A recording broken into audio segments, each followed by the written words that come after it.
Hello, and welcome to the Redundancy Matters podcast, helping compassionate HR professionals managing redundancies who want to put people at the heart of the process. I'm your host, June Hogan, a qualified career coach, an outplacement specialist with a background in HR, and founder of outplacement services provider Wildwood Coaching. In this podcast, I'll be sharing my insights and experience from being on both sides of the redundancy table and from my years of experience supporting individuals after redundancy through outplacement support. Welcome to Redundancy Matters. I'm June Hogan. I'm a career coach and outplacement specialist and got a background in HR. And this is the podcast where I help HR professionals and leaders managing redundancies to put people at the heart of the process. So in today's episode, I'm talking about something that you probably don't have to do that often, or maybe you've never done it before, and that is how to go about setting up outplacement support. If it's your first time dealing with this, budgeting for it, or putting it in place, then it can feel a bit unclear, and just another thing to add to the list when you're planning redundancies, and I know that that list is already really long. You may not have even heard of outplacement support before. Certainly I hadn't when I was in my early career. And so there's lots of things that you're going to need to know. Do some research, find a provider, find out what they can offer, and importantly, find out whether that support's really going to help the people at risk. So there'll be questions like how much budget should you allow for? When do you actually implement outplacement support? And importantly, how do you make sure that it actually helps people rather than just ticking a box and saying, yes, we offered outplacement support? So I'm going to talk about how to think about budgeting, especially with the uptake. Because in my experience since 2019, uptake isn't always what you might expect. So I'll share some insights into that for you, which can also help with budgeting. Also, you're going to need to know when to implement outplacement support, when to introduce it, when do you start talking about it? And I'll be sharing some insights into that as well. And then importantly, how do you actually make it work in practice in a way that's going to support people properly and not just on paper? Now, I'll make reference to some of my services as we go along to give you an idea of what we might charge, but you'll find cheaper and more expensive providers out there, so I'd encourage you to do your research. So let's start with, well, what are you actually budgeting for? Now, I know a lot of outplacement decisions are driven by cost, so it's really important to have an idea of that budget up front. And your budget and what it's likely to cost, so that you can take a realistic proposal forward for the appropriate sign-off. So outplacement support isn't just one fixed thing. So if you haven't come across it before, it's a range of support, and it covers career direction, job search support, and emotional support, and that's one that's easy to miss and underestimate. Because even when redundancy is handled well, people can have their confidence knocked. And they're not always sure where to start because the process itself is overwhelming, what's happening to them is overwhelming, and then to try and think about and plan ahead with your career, that can be overwhelming too, to do all of that on your own. And when you have someone outside the organisation, someone who's neutral, experienced, you can really talk things through with them, then it can make a real difference to the individuals.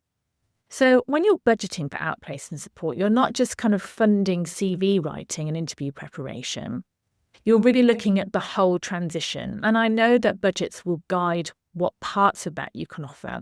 But if you can see it holistically, then the impact of having holistic outplacement support really does make a difference.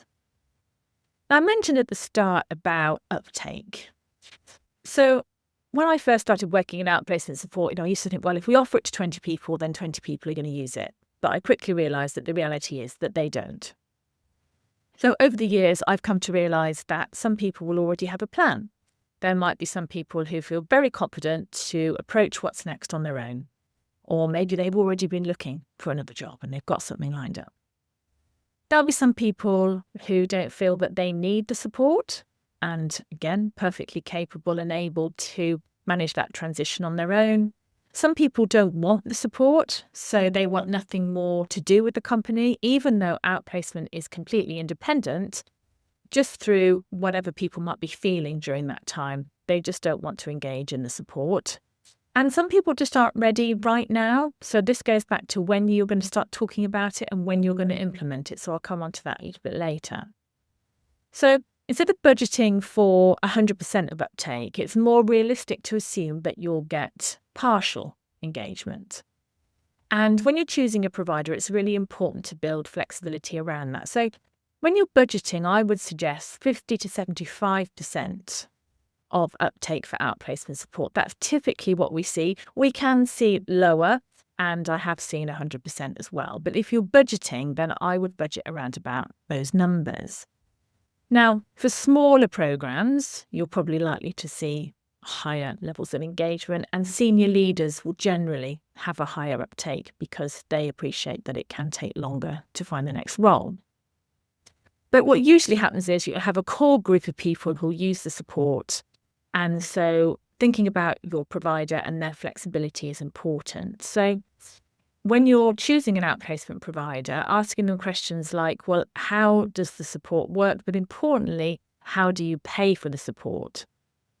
So, for example, we only ask people to pay for the support that people actually engage with, rather than saying, well, you've got 20 people at risk, so we'll charge you for 20 people at X pounds a head. Because I recognise that you don't want to be spending money on people that aren't going to need the support, and at a time when the business is reducing costs, and that money and that budget can be used in other ways.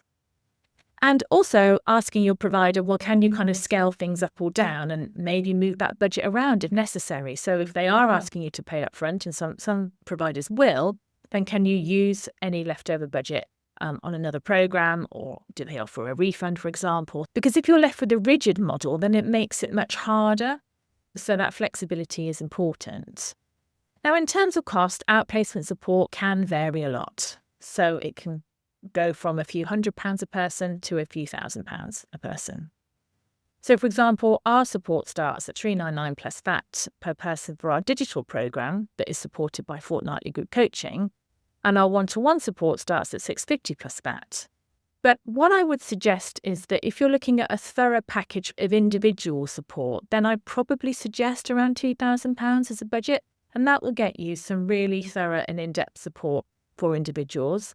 If you are working on a smaller budget than that, then, for example, the package I just mentioned, our individual support starting at £650, that's really popular, and it gives people the foundations and the support they need to get out there into the job market. If you're spending more money, then it's going to give the support for a longer period of time. And of course, group workshops, be that online or in person, are also a cost-effective way of running support as well.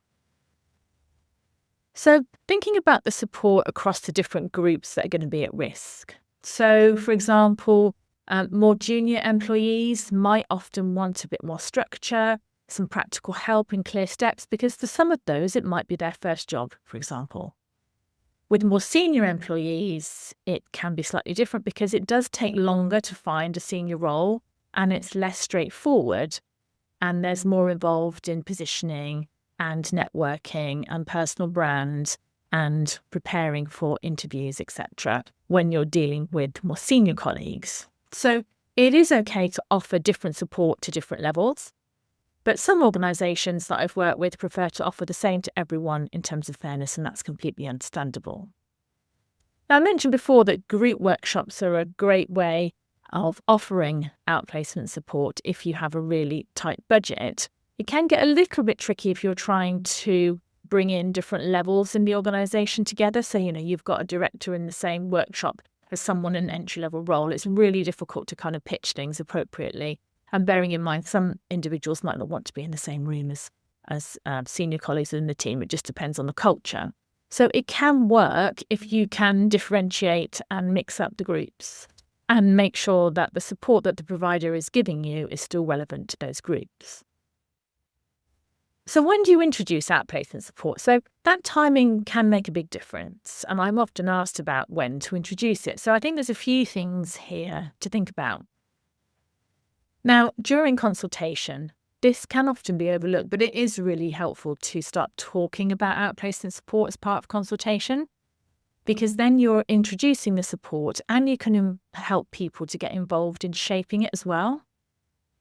So if you are doing a small redundancy, or if you're doing a larger one, then you can still have it as part of your announcement to let people know that in the event that you do have to make redundancies, that outplacement support will be available. Now, you don't have to go into loads of detail at that stage, but it's important to mention it so that people can understand that if they are made redundant, there's going to be some support to help them.